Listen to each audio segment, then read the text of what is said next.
I really don't like the feeling that the break happened at the last thing I said was sloppy fun. I was kind of hoping something like that would happen. I wasn't sure why you chose to do that. I thought it was. I think that's called a joke. I think that's really, really good. It's on the postcard for the Yeerk pool, the world's biggest Yeerk pool. In 1996, Scholastic began publishing Animorphs. Over the next 6 years, Catherine Applegate and her husband, Michael Grant, under the pseudonym K.A. Applegate, produced 54 main series books, several spin-offs, and inspired a TV series, graphic novels, and a cult following. We can't tell you where we live. We can't even tell you our last names. But we can tell you our thoughts and feelings on this series, book by book. I'm Miranda. I'm Eddie. And I'm Chris. And we are the Anidorks.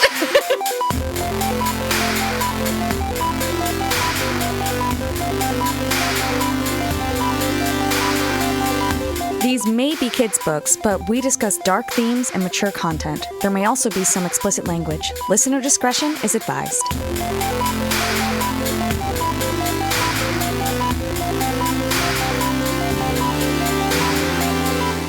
We did our break. You got your drinks. Are we ready? Are we feeling ready? I think I'm feeling all right, kind of regret right now. Sorry. I'm feeling Except I don't because I'm feeling it. Yeah, the air is so cold and numb. Well, I'm going to start the timer. And guys, I just have something on my mind that I really want to share. I think Visser 3 and Dealin Dan should kiss. Mm-hmm. Oh my God. You know, I think what Visser 3's been missing is a mascot, and I think Dealin Dan could teach him something with Bryce Kapali. And I think that would just make them both the okayest boys in the biggest way, you know? Yeah. Shall we launch into chapter 18 here? Yeah, let's do it. I think All that's right, good. take it away. All right, so where'd we leave off? Yes, let's see. Jake and the gang meet in the barn to discuss their plan for infiltrating the banquet, which they know is happening tonight, to save the world leaders and expose the Yeerk invasion once and for all. During the meeting, Jake is distracted by his realization that he really doesn't know David at all. He shoots Cassie a look to meet him outside so that they can discuss David. Cassie already knows what's on Jake's mind and reveals that she has the same concerns. David doesn't seem upset enough for someone who has lost so much in such a short amount of time. They agree that the priority tonight is saving the world. They'll have time to figure out the new kid later, am I right? Jake reviews the plan for their mission. The force field enforced hologram would be weakest at its highest point, so that's where they should enter the banquet hall. They could enter there and immediately take out any controllers present from inside the hologram. No one in the banquet hall should suspect such a thing. At that point, they would just have to snatch the world leaders as they were pushed into the hologram to be yeerked, explaining the invasion to them one by one. There's that whole problem of at least one world leader already being yeerked, but the Animorphs can cross that bridge upon reaching it, right? Oh my God, I'm this chapter, so... dude. If Cassie can't figure out what's going on with David, because, Cassie of all people knows you can't judge someone based on how they react in grief. I feel like, you know what I mean? She works at the wildlife rehabilitation clinic. She sees animals die, so she knows that, grief affects people in different ways, and it makes you do weird, funky things, and, that's really not the time you should assess someone. But... something doesn't feel right. I kind of disagree. It's you should give people grace in situations that are hard and understand that grieving doesn't look the same in all cases. But I do think we can hold people accountable for their actions. Accountable for their actions, absolutely. But her saying he doesn't seem upset enough or upset in the right ways. No, she's Even right. she, I feel like, is walking that. She's like, listen, I don't want to say that's hard evidence against him. I'm just saying it's not sitting right. She's not getting the, I don't want to say she's an empath because, that's silly. But, I feel like she's not getting the signals and feelings from David that she usually gets from people. And she is really picking up on that.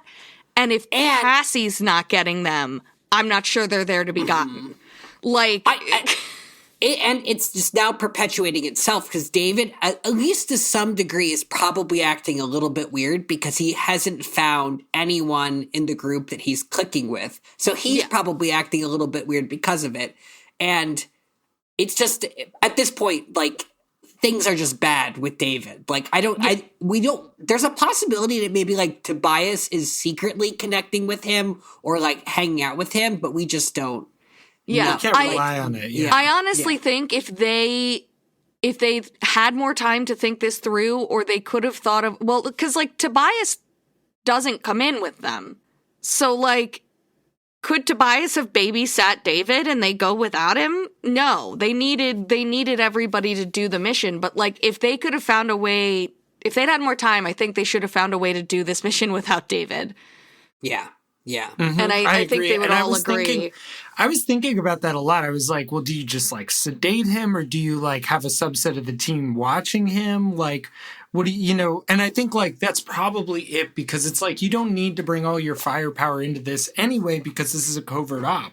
Right. Like, they don't even think they're going to get into a battle here. So like, right.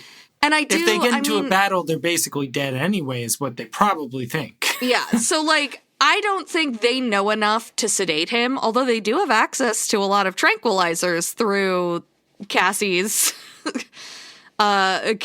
dad's job and Cassie's mom's job. So like, they could do it if they knew what they were doing, but it definitely would be a risk. But like, and now with Spawn, Marco has Spawn, and he's just quietly, as we'll see, he can just quietly poison people. And he gets control over how much venom he injects in people, apparently. Yeah. That's something they said, yeah. Yeah. There's a lot of planning here that happens off screen that we find out on the fly. I really love that transition from Jake, Cassie to Marco Axe, though. Like, there's something about that feels especially cinematic and smooth. Like, the book is carrying itself in a way that's, like, less jerky. Yeah.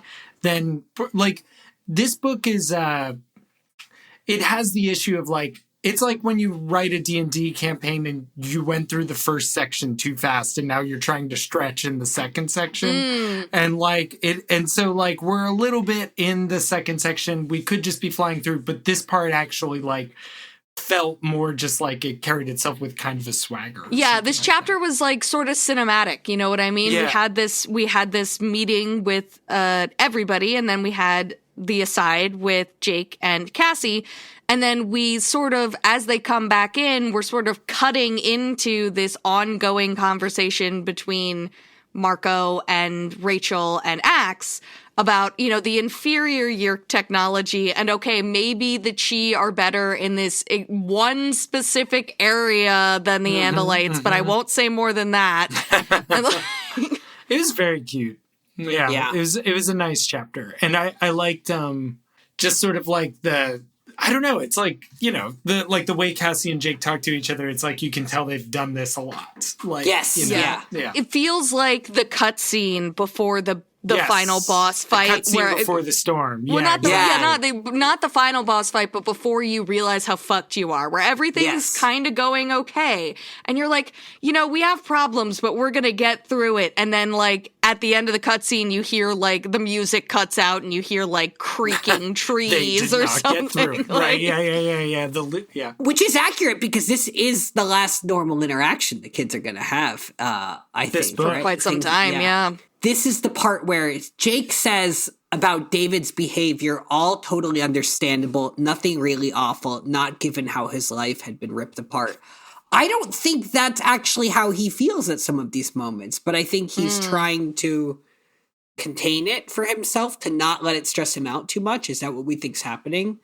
Or he's testing Cassie's validity of that thought. Like, he's asking for that input. Like, bouncing it out. Yeah, like, does that seem right? And she's like, oh, yeah, Although the violence, to me, violence is bad. Is not good. Like, that's not, I mean, I understand raging and thrashing, but like taking it out with random violence seems a little... Yeah, literally killing things. Yeah. Shall we explore the next 2 chapters? Yeah. I think we got to take them as a set here, it looks like. Yeah. I'm ready. I'm going to take a really big breath. Okay. Chapters 19 and 20. Chris, don't breathe. Don't breathe. Here was the situation, Jake narrates. We were all in birds of prey morphs. We were flying high, too high for birds of prey at night with no thermals to lift us up. And to make things worse, we were carrying things. I was carrying a teardrop-shaped lead weight. Tobias, Cassie, David, and Axe were all carrying similar weights, plumb bobs, fishing weights, and even in all, we'd found them with some old tools and fishing tackle in Cassie's barn. Rachel was carrying Marco, and Marco was a snake. As they approached, the kids spot the president outside of the banquet hall wearing shorts. Wow! The gang can't get too starstruck, however. He looks great in shorts. Look at those legs. God, that was a lot of wasted breath. Keep going. They have an important mission. They peer down through the hole in the roof into the hologram. They see 3 controllers guarding the Yeerk pool.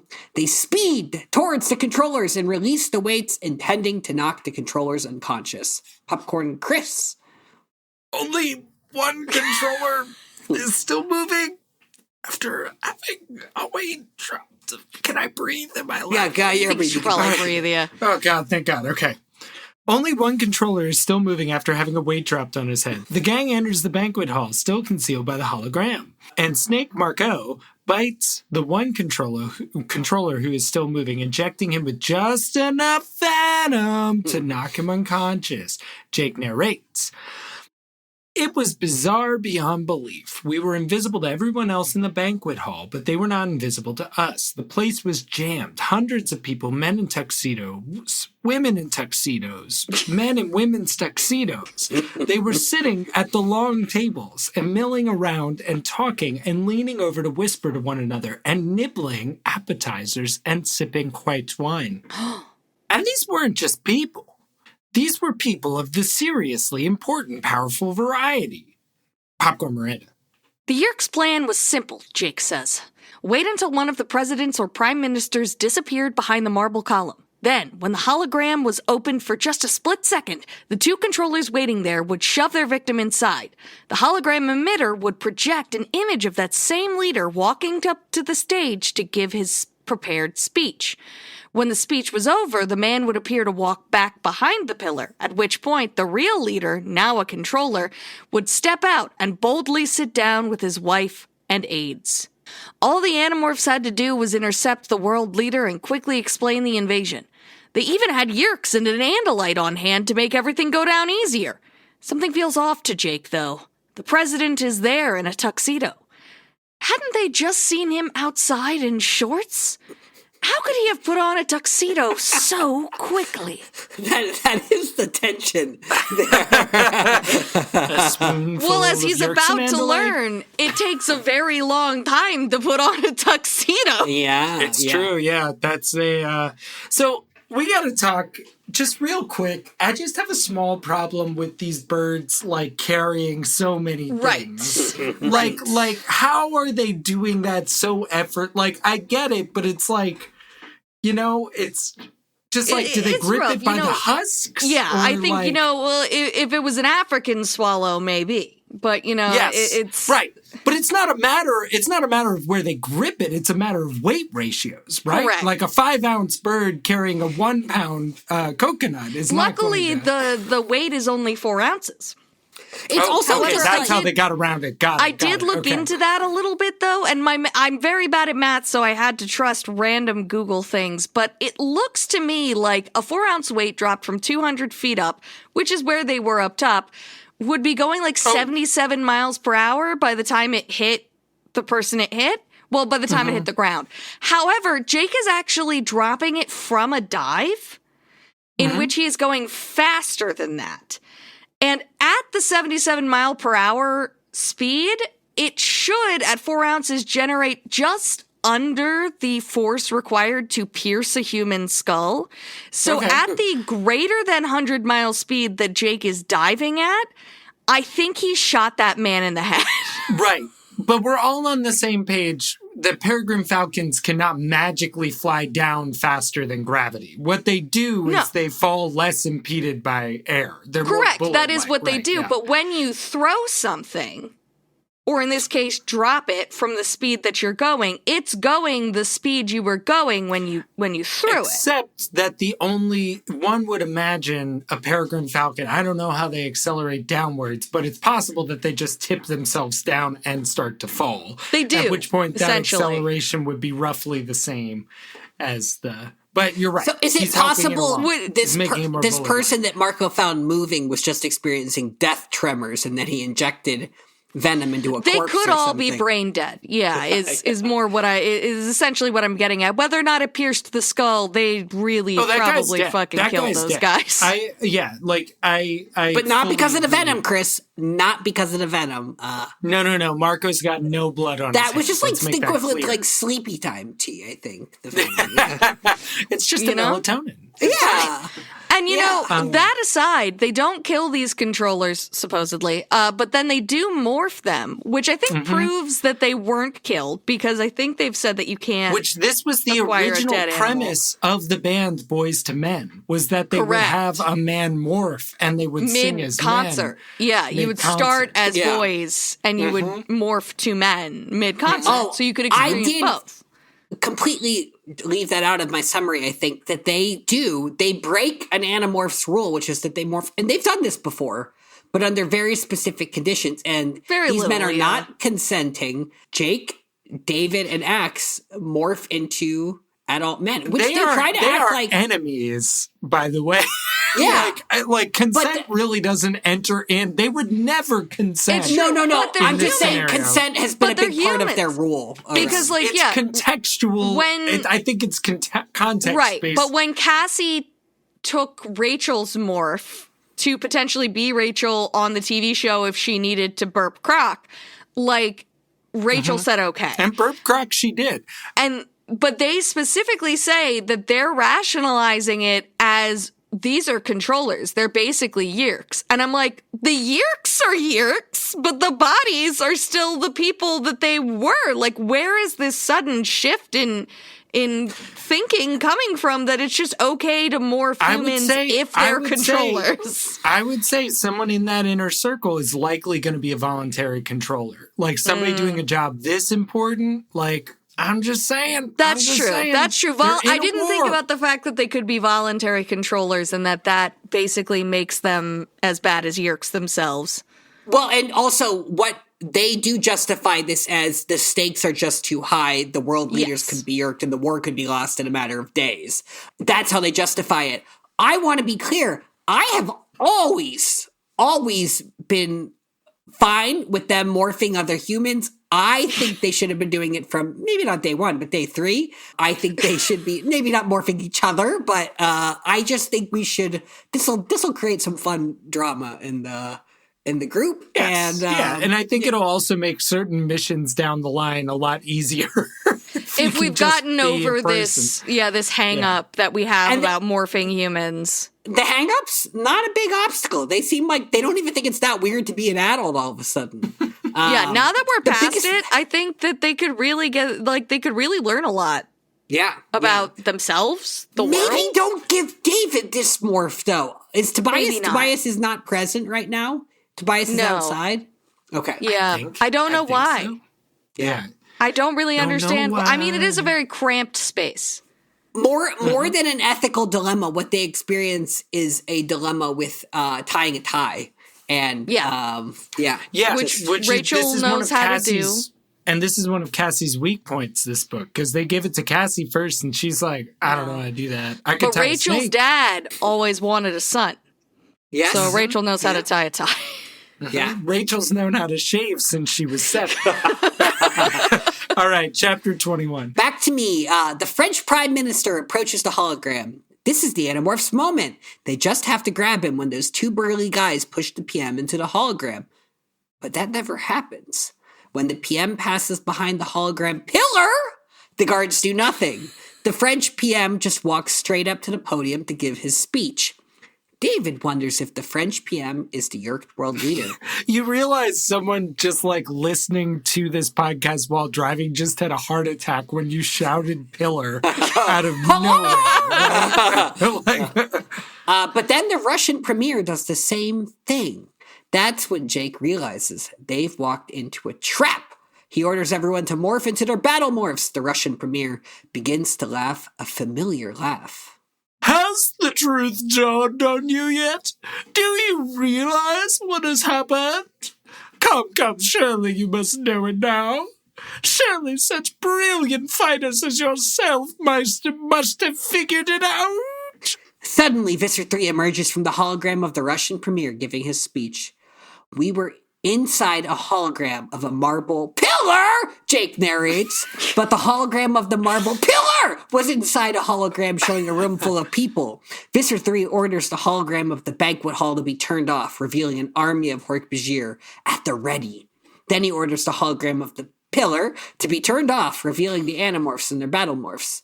A tiger, a lion, a bear, a hawk, a wolf, a snake, and an Andalite. So Tobias is present. Visser 3 gloats. By the way, the real banquet is tomorrow night, and you're not invited. Oh my god, to snub us at a time like this. Yeah. I hate that voice I just did. I never want to do it.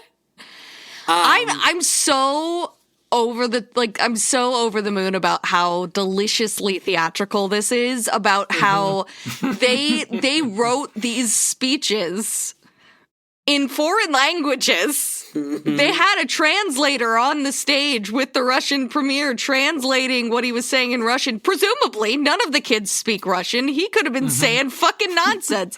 And I just want to know, were they just saying like vague grown-up things about foreign policy? Like if an adult had been in the room, would someone have noticed that this wasn't the real things that are far away should stay far away? And the Middle East? And the Middle East. Why is that so difficult? What a problem this is. A terminology issue. It's the East, but it's the middle. We find out the French prime minister was just going croissant the entire time and nobody fucking noticed. I love that guy just saying moose and squirrel over and over and over again. Yeah, at one point, Jake says something like, everyone seemed really nervous, but I guess that's what happens when you're talking about the Middle East. It is, again, like a kid understanding of these things. Like, Yeah. Can we just talk about, like, enter the second hologram here, and it's just so giving hat on hat. Like, it's just, like, unbelievable. And we're not done here, folks. We have the knife set. We have the flatware. We have the Ronco rotisserie cooker. And if you call in the next 10 minutes, you are going to get $50 off this. Your next hologram. Yeah. I also love that he, like, Visser 3 did not need to be standing inside of the Russian premier. Like, he didn't have to. But then he was like, if I stand right here, they'll hear my voice inside of the Russian guy. He was like, I want to be where all eyes are, and that will be on the speaker. He was standing there during the French prime minister's entire speech in case they figured it out. He was prepared to stand there all night. And then he got bored it and out. he had his dainty paw ready to emerge. He was like, have you figured it out yet? So that's what I'm saying is, like, this is what he is, like, the most important person in the Earth Yeerk invasion. And he thinks that he has enough time on his hands to not only set a trap, but then stand there all night regardless of whether or not anyone shows up. Well, that's the real what I'm banquet's saying. not Like, happening tonight, so what was he gonna do on a Thursday? I don't fucking practice your lines for, like, it's still, like, yeah. He hates being Tony. You know it. He hates being Tony. He wishes he was a Sheila, but he's not. We a all wish Tony. we were a Sheila. This killed me though. This had me, I was so happy. I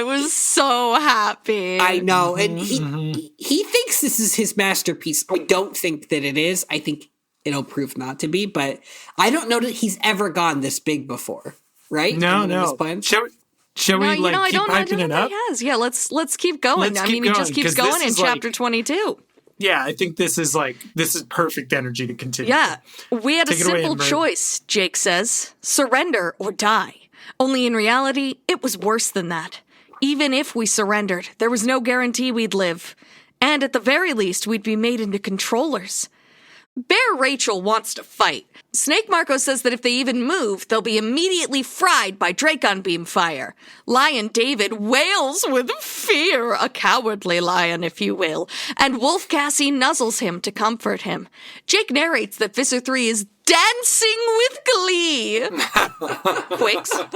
Demorph, don't worry. I have no desire to kill you. After all, 6 Andalite host bodies. Oh, it would be a great accomplishment for me. All of my most trusted lieutenants could have morphing power. That, plus making hosts of the most powerful leaders of this planet. I'll be Visser 1 before the week is out. Ha-ha! I'll be sitting on the Council of 13 within a year. Now, there's a big lag there. I just want to say, all right, Popcorn Miranda. How odd, Jake thinks. Visser 3 said there were 6 of them, but there are now 7 Animorphs. He hasn't seen Marco yet. Jake thought speaks with Marco, asking if anyone has seen him. Marco says that only the Hork-Bajir can see him at this moment, but weirdly, none of them are looking at him. Something isn't adding up. Visser 3 threatens to shoot the Animorphs one by one if they don't start demorphing. Lion David panics, saying that he'll demorph, he just doesn't want to die. Wolf Cassie bites his leg to get him to stop. Don't you just hate when you have that one friend who starts threatening to shoot each of you until you start to do something? Visser 3 threatens to shoot Cassie, but Jake notices the army of Hork-Bajir haven't moved at all. There's no way all of these Hork-Bajir could have moved into position, Jake realizes. Popcorn Eddie. Jake orders Rachel to get David in line. Bear Rachel strikes Lion David in the jaw, staggering him. Quicks. Moist. Ha! Andalites fighting among themselves? How delicious! But as entertaining as this is, you must stop flattering me. I order you to stop. David continues pleading with Visser 3, saying that he'll demorph and come to him.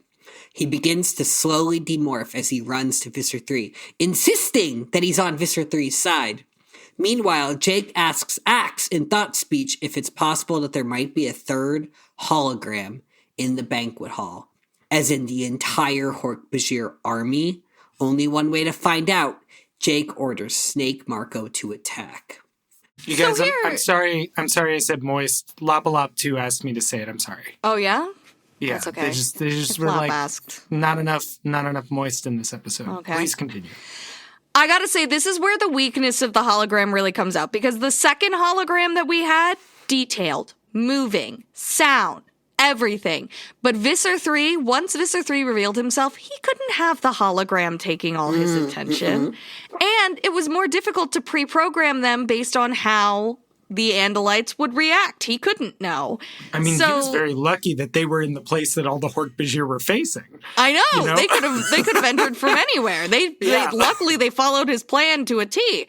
But the non-moving Hork-Bajir is a real drawback. I wonder if he even put in idle animations of them breathing, or if they were all just standing frozen. T-posing. That's such a good point, because he clearly spent so much of the budget on getting these believable to children. Now, he doesn't know that they're children. He thinks they're Andalite bandits, but he made them. He made these believable speeches. This is the and Phantom Menace speakers all over again. But then he thinks that it looks great. Oh yeah. But what he made was Jar Jar Binks. Yeah. And the kids just keep going, he's funny. I was one of those kids. I loved the Jar Jar Binks, okay? And then, maybe he's just look how obedient my Hork-Bajir are, and they're just not moving, not breathing. David very quickly defects here.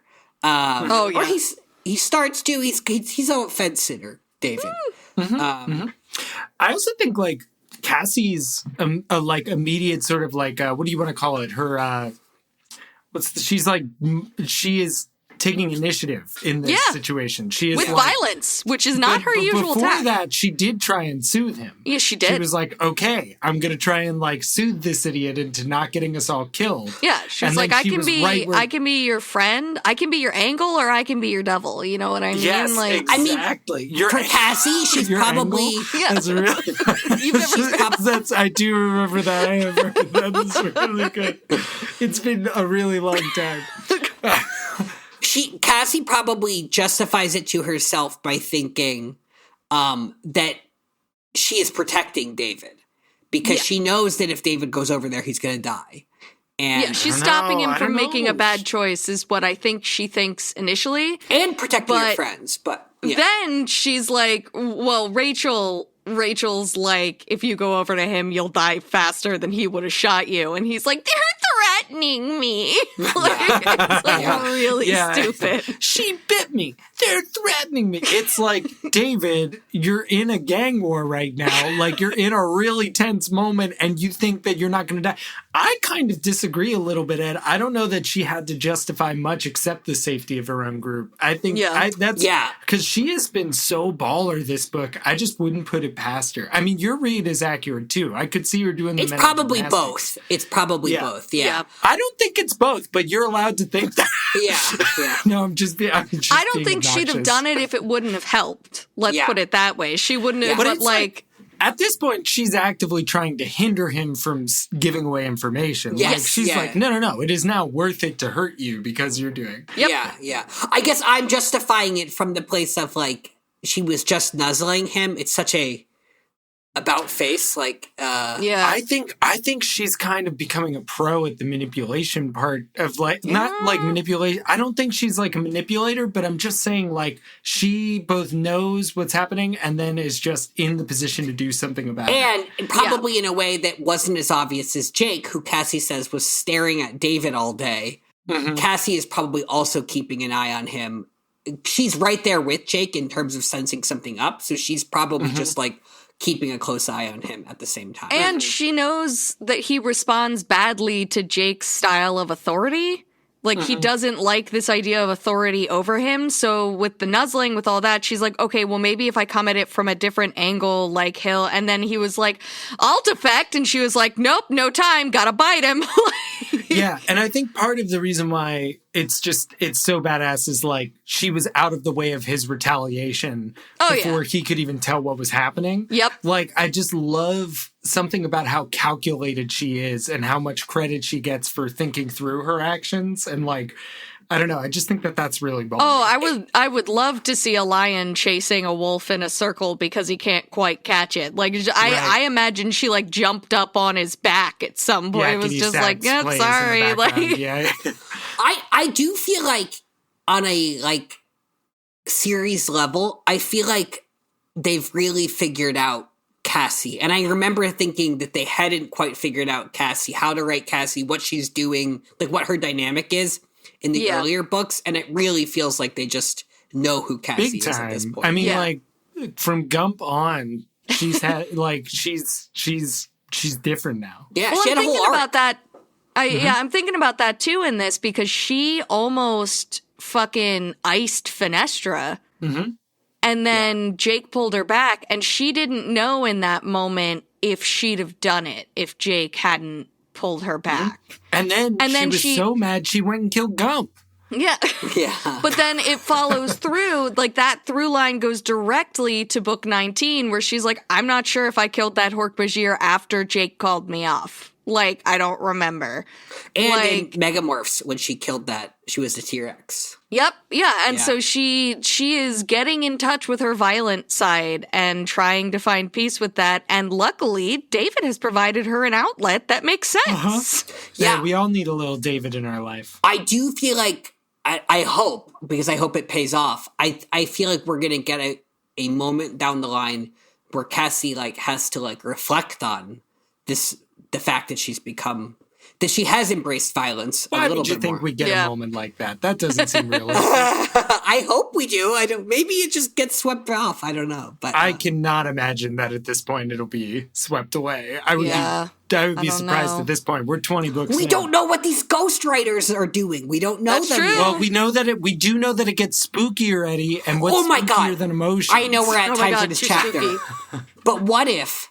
Okay, we have these ghostwriters. They're entering the scene. What if we take a page out of This the is scary. Animorphs book and we have some kind of like dinner party where we have each of the ghostwriters go up to a podium and speak, but we also have these 4 mysterious pillars and Non-obelisks. This is non-obelisks. sounding so For the familiar, technical and I term. can't quite put my finger on And then it. we interview them. We pull them into the pillar and we interview them. Oh, I thought you were Yeah. going to say Without their consent. we shove Yeah. the spirit of KA inside their head so that they'll write a better book. But Oh, I well, see now well, that's She's not where already you're going with back it. in time again to correct all the bullshit we're saying. That's true. And I'm sure chapter 23 won't even be chapter 23 by the time No, we're but we getting should to check. it. We should just check to Yeah, make we should sure. check. should Let's check. do it. All right. Start us off, Miranda. It's Nope, it's you. Fuck me. Come on, slither on over here, Chris. Come on. Marco, in total snack mode, slithers towards the Hork-Bajir. Jake understands that if he's wrong about the army of Hork-Bajir, Marco would die first, and that will fulfill some sort of emptiness in his soul. At least the rest of the Animorphs will die shortly after, so he won't have to feel too bad about it. David is demorphing at Visser 3's side slowly enough that Visser 3 has not put together that he is human. And then David begins remorphing, becoming more lion again, just as Marco confirms Jake's theory about the Hork-Bajir. It's a hologram, you guys! Bear Rachel offers to attack Visser 3 first, but Tiger Jake is closer. Then Lion David says that he's the closest. Axe calls out to Visser 3, threatening him with the distraction. I'm gonna distract you if you don't do this thing. I'm gonna be real distracting over here. And David strikes, knocking Visser 3 to the ground. Visser 3 still has a dracon beam, however, and he will cherish it for the rest of his life. Human controllers open fire with guns, hitting Lion David once. He pulls back from Visser 3, and Visser 3 begins to morph into an enormous alien. A fight ensues between the Animorphs and human controllers. Axe manages to put his tail blade against Visser 3 before the Visser completes his morph, holding him hostage. Visser 3 screams. Miranda, pop. A standoff? I won't accept that. I have you. Your throat is bare beneath my hand. Sorry. I have you at last. You won't escape me. Visser 3's voice becomes silky and insinuating. Which one of you is the human? I know you found the blue box. I know a human boy named David found it. And I know you Andalite bandits have gotten to him. You either killed him or made him one of you, and killing him in cold blood wouldn't have suited the hypocritical Andalite sense of morality. Visser 3 begins to return to his Andalite form. One of you is the human child named David. It's to you that I am speaking. David. David? Your parents are with me. They miss you. They would like to see you again. Jake orders David not to reply, but David doesn't listen. David tells Visser 3 his social security number and some other identifying details, that he knows what he did to his parents. Visser 3 swears that he will not do the same to David. He promises that David would be allowed to live free with his parents. After all, what other choice does David have? It's not like he could ever lead a normal life again outside of your captivity. It's like... Yeah, it's true. I mean, well, but this kind of implies that your captivity would be his most normal life. The Yeerks know who he is. Free range. What he looks like. Free range. Free range David. Controller. Yeah, free range David. They would never stop searching for him. Axe orders Visser 3 to be silent. Are you afraid for the young human to hear the truth? Yes, you see, that is David, exactly what I'm afraid of. they can't allow you to learn the truth. The Andalites are a race of liars. One of the human controllers warns Visser 3 that the Secret Service is coming to investigate. There isn't much time. Visser 3 begins to morph back into Tony, the protocol officer, and tells David to return to his old home. The Yeerks will be waiting for David there and will not just keep him safe, they'll make him powerful. The Animorphs turn the hologram back on and retreat within it to remorph. They manage to escape. no closer to saving the world leaders, but they're alive. I will no longer be saying I'm on my way. I will only be saying I'm slithering, as that is how Marco opens this chapter. If someone's like, you on your way? I'll be like, I'm slithering. I love it because he doesn't have to say that. He reports in. He just checks in like, hey, everyone knows I'm slithering right now. It's like, go check out the Hork Bashir. Okay, I'm slithering. I'm slithering, Jesus Christ. And then he goes, ow. He bites the Hork Bashir, and he only gets air. Good for What does the snake say in New York? I'm slithering here. I want to kill David. I would personally like to kill David. He's almost gotten himself killed like 4 times in the past minute. He gets shot by a fucking gun, like a pistol. And he's like, owie, my shoulder. And he like lets go of Visser 3. And it's like, what? We could have killed him right there. This series could be over. Then we'd have to deal with David. He'd still be a problem, but like we could be done. And David was just like, owies, and he couldn't fucking close the deal. Yeah. To be fair, Axe could have killed Visser 3 back in why are you book such a David apologist? 8. Like, what is your deal? No, it is true that back in book 8, Axe got very close to killing Visser 3, but he self-ejected so as not to die with Alarin, and then they chose to save Alarin. Yeah. Yeah. Well, because, like, it would have been sad to kill It would have been Alarin. sad. He begged for his They death, should have done though. it. He begged I for mean, his we death. did, right yeah, thing we to did do. find out he was kind of a douche, but like, Yeah. I don't know. War Daddy. It just War Daddy Alarin. So, like, we have our hat on hat now. We have hologram and hologram and hologram, like nesting Russian dolls. Right. We have, like, what is this world? To what end? What is, Yeah. To what end? Like, is this book just a book about a book in which a book is read? What is I've happening read books right like now? that. I think that Visser 3 we're at a point in his character development, which is the books are keeping very close track of. He's so fixated on the performance that he actually settled for his only protection being a hologram of an army of Hork Bashir soldiers. And like And- 6 humans with guns. 6 humans with guns. What does he do? Like, this is the character I'm most invested in at this point. Where does he go from here? Like, he put his life on the line for this performance that he wanted to do. He also, And- he seems to imply that the humans may have had dracon beams. They just chose not to use them because he's like, you makes no fools, why sense. are you using the human guns? You Because will they have alert the humans. They have Yeerks in their heads. Maybe he's trained his controllers too much to be committed to the role, to be acting like him. And so they thought they don't Yeah, want to break their method. character.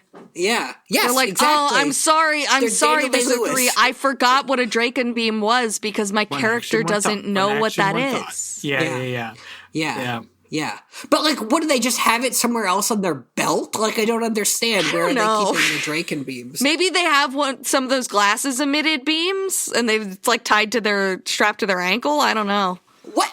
I don't. Yeah. What is David's plan here? Too, and I He don't has no actually. plan. I don't think His he has plan a plan. is to side with whoever's winning. Whoever seems to his be plan winning is at that I think his plan Yeah. is to cause chaos and to go home with I whoever's he is- alive. don't think his plan was to cause chaos. I think it was as simple as whoever looks like they're winning is who I'm going with. I don't think he was like trying to hurt the Animorphs or hurt the Yeerks or help either of them. I He's think just an it was opportunist.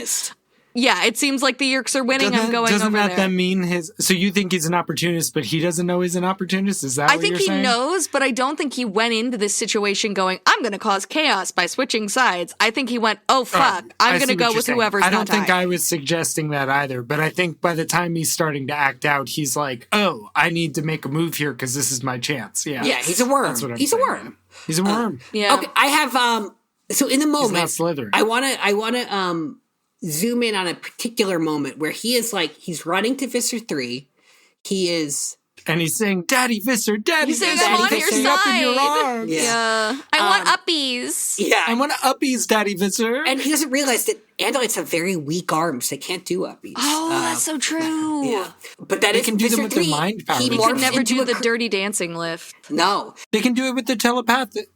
No, they don't have telekinetic powers. They just have telepathy. I just wanted to see what our audience did when I suggested that after 21 books and 100 episodes. Visser 3 does... Has Chris even read this? He morphs into something with many arms. Too many arms, Jake says. So. He says more arms than it should have. And I'm like, you don't know that. You don't know what he's morphing. Like, that's such a judgmental thing to say. Yeah. It's like a centipede with 101 legs. Oh, my God. But how do you know? Did you count them? No, Ka would count them. She always knows 17 arms. David is running and he's demorphing to human, it seems, very slowly. Yep. He gets to Visser 3. He's morphing to human, and then he hears Marco, I think, bite at the fake Cork Bajir, and then he starts morphing. That they're fake. Is that why he starts morphing back to lion? Is he really just watching? Yeah, he realizes that that Visser 3 doesn't have the advantage, that the Hork Bajir are fake, and that he's just turned on all of them, and that the only way they're not going to kill him with Visser 3 is if he goes back to their side.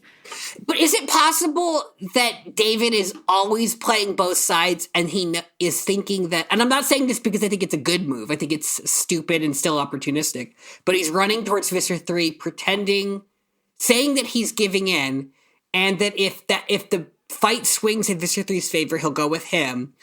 But he's also thinking, if I stick with the Animorphs, it'll put me in a position to kill Visser 3. Like, is he actually playing both sides, or? I don't think he has any desire to kill Visser 3. I don't think he actually has thought through holding him accountable for what he did to his parents. I mean, I know he says, I know what you did to my parents and everything, but like, I don't think he's out for revenge against the Yeerks. I think he's out for what keeps me alive. And I think he realizes that he's not safe with the Animorphs or the Yeerks after what has just happened. Yeah, he really doesn't seem like he knows that he's gunning for Jake at this point. I would say that is a given. He knows that he wants to kill Jake or like topple Jake, like, or replace Jake. Yeah. I think that has happened. And I think he is looking for ways to do that. And escape is also fine. But he does know that he is willing to hurt Jake. Yeah. Like, I think absolutely. Deep down in and his, not just like, willing, he wants to, I think. Right. But I don't think he feels that way about Visser 3 for some reason, despite it actually being Visser 3's fault. Yeah, mm-hmm. yeah. Some people can't be helped. Yeah.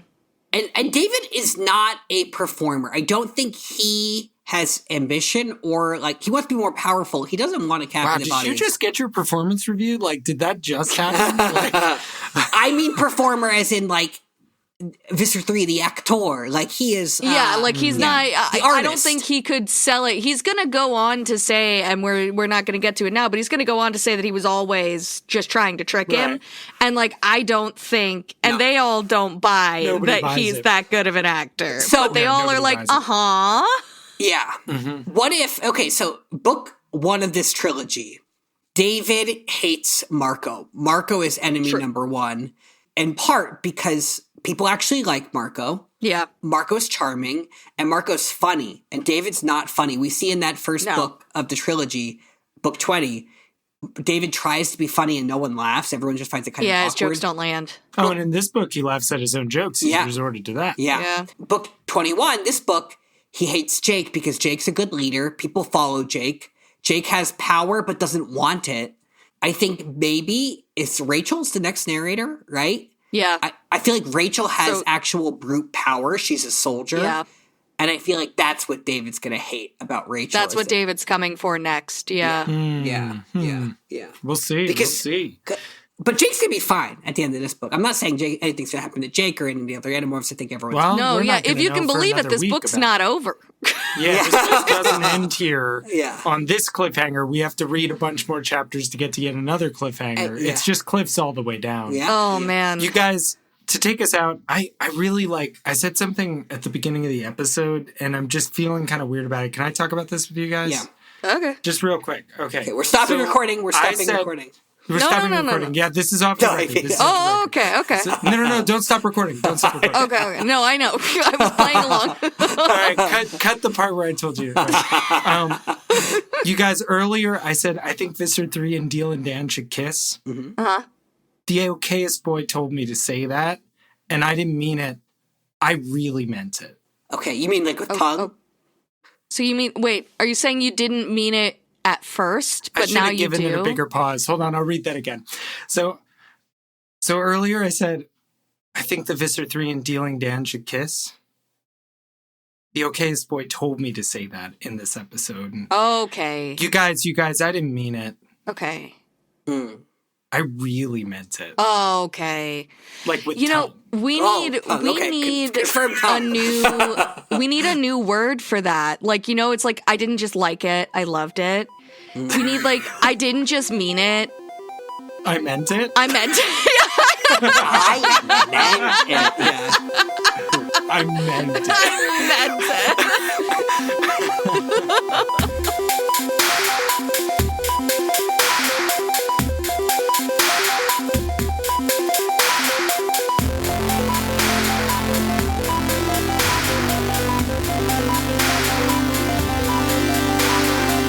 Thanks for listening to Anidorks. We'll be back soon with lots more to say. Until the Andalites return, or at least until next time. See you soon!